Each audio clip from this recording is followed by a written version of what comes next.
हरे कृष्णा। आज हम गीता के अध्याय 3 जो कि कर्म योग पर आधारित है उसके कुछ श्लोक अध्ययन करेंगे।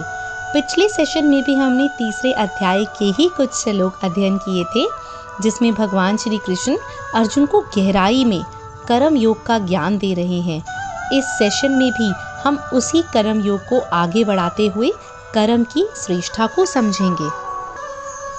नैव तस्य कृतेनार्थो न कृतेनेह कश्चन न चास्य सर्वभूतेषु कश्चित् अर्थव्यपाश्चरः।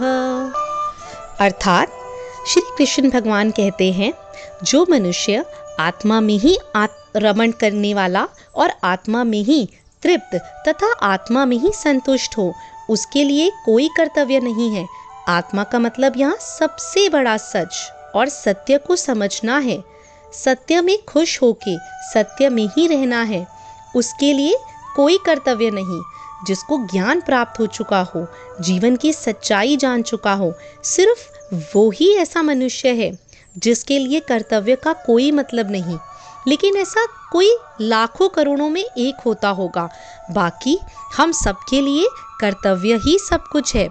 संजय श्री कृष्ण के ज्ञान को आगे बता रहे हैं कि ऐसे महापुरुष जो आत्मा को सच को जान चुके हैं, उनके लिए कर्म करने का कोई प्रयोजन रहता ही नहीं।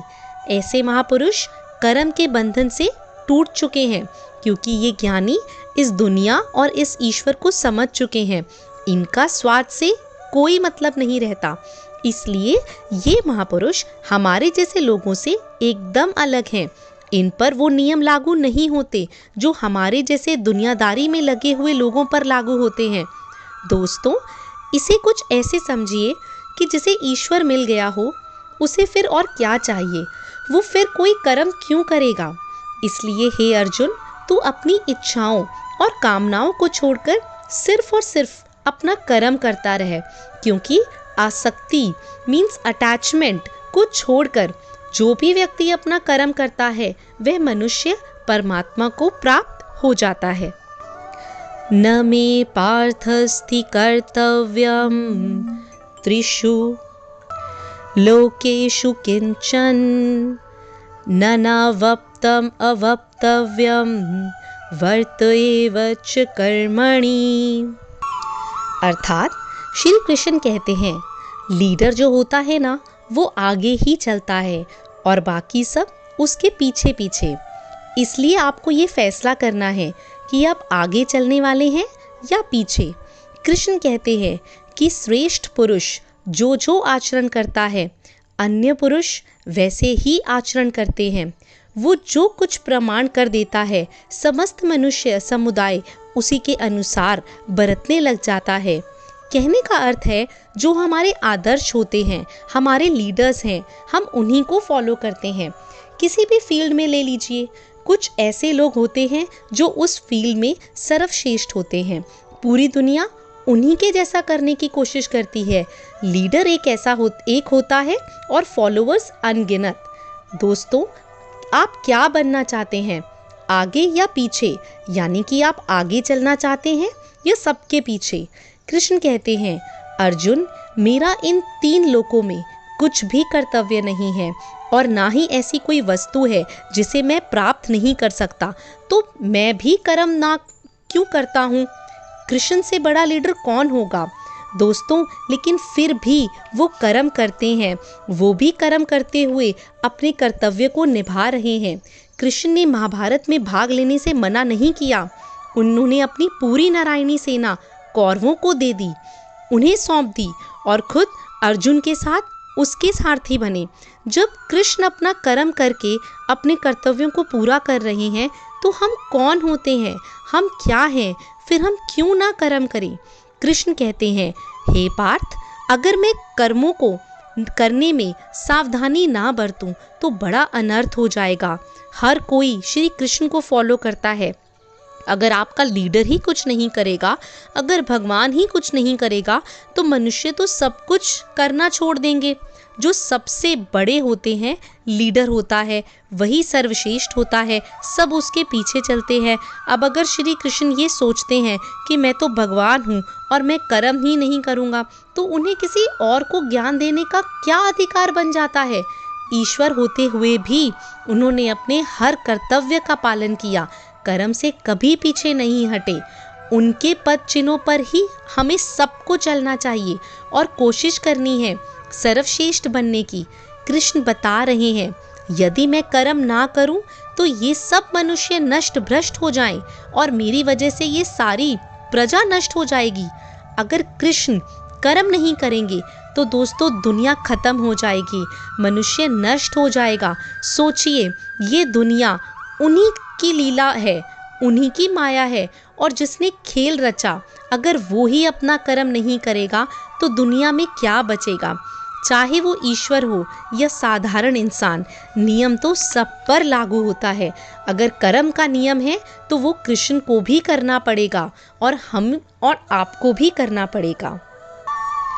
न बुद्धि भेदम जन्ये ज्ञान अज्ञानम कर्म संगिनाम जो येष्ठ सर्व कर्माणि विद्यावान युक्ताः समाचरन्। अर्थात श्री कृष्ण भगवान कहते हैं कि जिनमें समझ नहीं होती ना, वो कर्म में आसक्त होकर यानी कि अटैच्ड होकर कर्म करते हैं। विद्वान यानी कि जो समझदार है, वो बिना लगाव के काम करता है। क्या यज्ञ करने से हम ज्ञानी हो जाते हैं? कर्म को सही विधि करने से क्या हम ज्ञानी हो जाते हैं? नहीं, कर्म करना है लेकिन उसमें आसक्ति यानी कि अटैचमेंट नहीं रखनी, और ऐसा करना आसान नहीं है। अगर कोई ऐसा ज्ञानी है जिसका कि कर्मों से कोई लेना देना नहीं, जैसे कि साधु, सन्यासी, जिनके कर्म में आसक्ति नहीं है, ऐसे लोगों को समाज सेवा में लग जाना चाहिए। ये उनके लिए कहा गया है जिन्हें लगता है कि दुनिया छोड़ सन्यासी बनने से भगवान या सत्य की प्राप्ति हो जाएगी।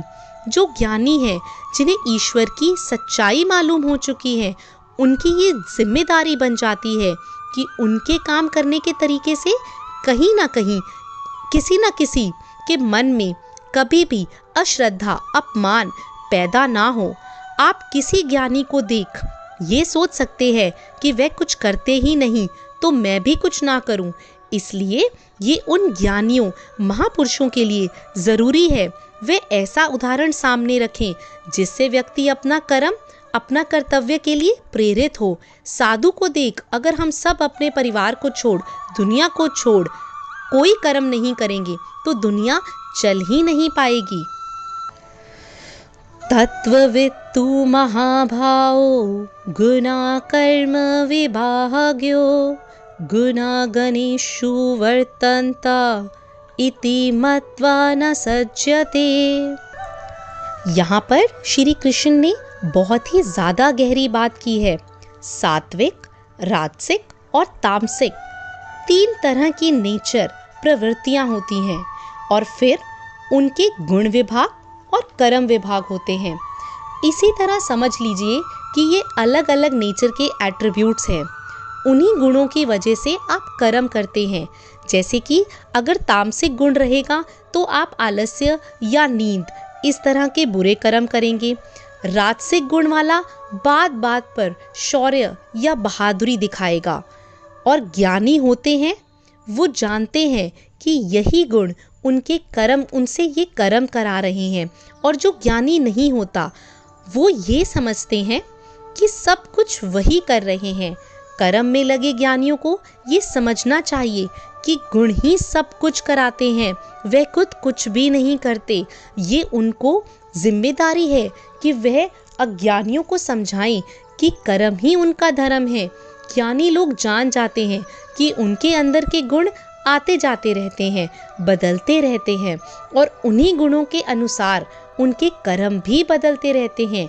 इसलिए वे खुद को इन कर्म करने वालों में कभी नहीं मानते, बस काम करते हैं और बाकी सब ईश्वर पर छोड़ देते हैं।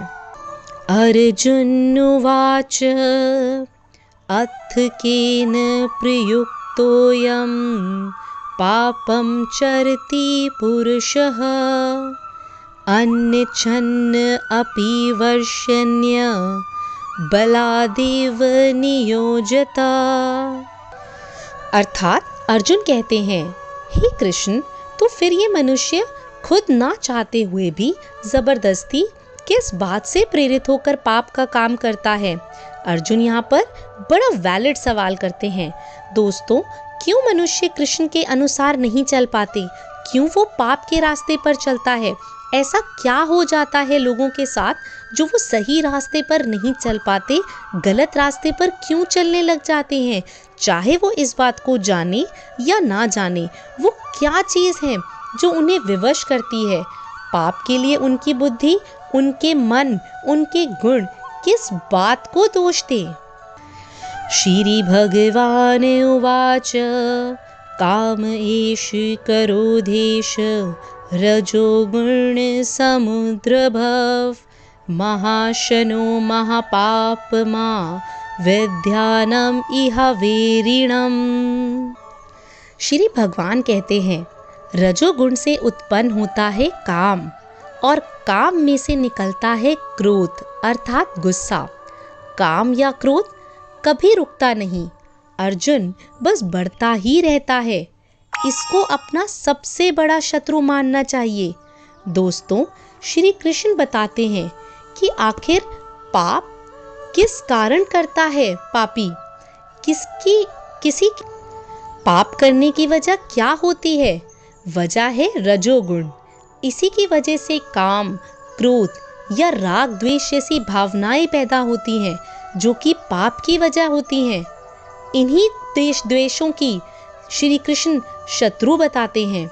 इन भावों के मन में आते ही आपको समझ जाना चाहिए कि आप पर शत्रु हावी हो रहा है और आपको उसे रोकने की ज़रूरत है। जिस प्रकार से धुएं से आग और धूल से दर्पण ढका जाता है, वैसे ही उस काम द्वारा हमारा ज्ञान ढका जाता है। राख जलती रहती है और उसके धुएं में आग छुपी रहती है। शीशे पर अगर धूल हो तो चेहरा साफ नहीं दिखता। उसी तरह से जब ये काम, क्रोध जैसे विकार आते हैं, तो ये जो कमियां हैं हमारे अंदर में मौजूद, ज्ञान को छुपा के रखती हैं। सब कुछ हमारे अंदर है, बाहर कुछ भी नहीं। ये सब कमियां हमारे अंदर रहकर ज्ञान को छुपाकर एक तरह से हमें विवश कर देती हैं और हमें पाप करने के लिए उत्साहित करते हैं। इसलिए श्री कृष्ण इन्हें शत्रु बताते हैं। हे अर्जुन, भोगों का कोई अंत नहीं होता। मीन्स डिज़ायर लिमिटलेस होते हैं। पैसा कमाया तो और कमाना है, भोजन खाया तो और खाना है। भोग यानी कि जो डिज़ायर्स हैं वो मनुष्य का अंत करके ही मानते हैं। तो इसी के साथ मैं भगवद गीता के अध्याय 3 को विश्राम देती हूँ। भजमन नारायण नारायण हरि हरि, श्रीमन नारायण नारायण हरि हरि।